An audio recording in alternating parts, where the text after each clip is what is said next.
Hi, welcome to our latest blog.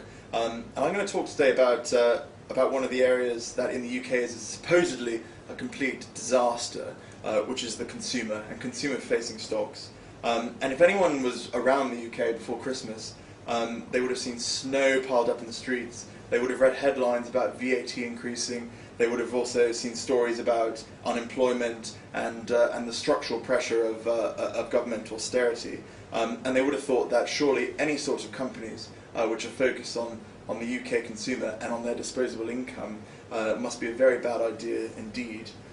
However, actually, we believe that there's three key reasons why this is not quite as simple as it may seem, and why actually we're still looking at some of these stocks with a lot of interest and quite excited about some of their prospects. The first is that actually, despite what some people may think, some of the best prospects for growth in the UK are actually through retailers and through the leisure sector in particular pockets where retailers such as, for example, Domino's Pizza, to give a leisure example, or Supergroup on the retail side, have tuned into an aspect of the market that is actually in structural growth. The second point is that there are very, very low expectations for the sector as a whole, and there's not a lot of distinguishment between the different names.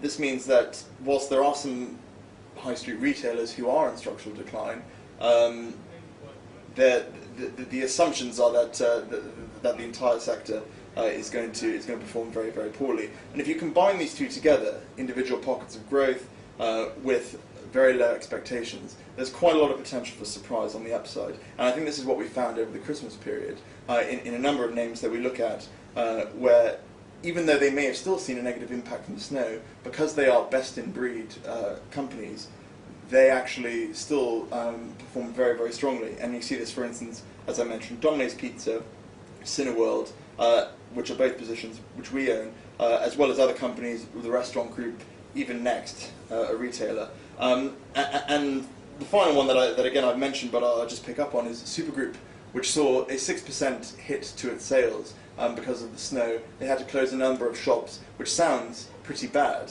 In fact, though, when you're growing your sales at 94%, the market still ends up being impressed, and it's one of the strongest performers year to date so far. So I think this really emphasises the importance of our approach in that we're very focused on individual stock picking, and we don't make our decisions on sort of broad brush sector allocation. And this allows us to drill into the individual stories which still provide a lot of upside, no matter what the slightly bigger macro picture is. So in final summary, low expectations combined with potential for growth means potential for very strong returns, and our investment process, which is really getting to grips with the individual companies, meeting with them, and being really on top of the individual stories, means that we're in a strong position to benefit from these companies.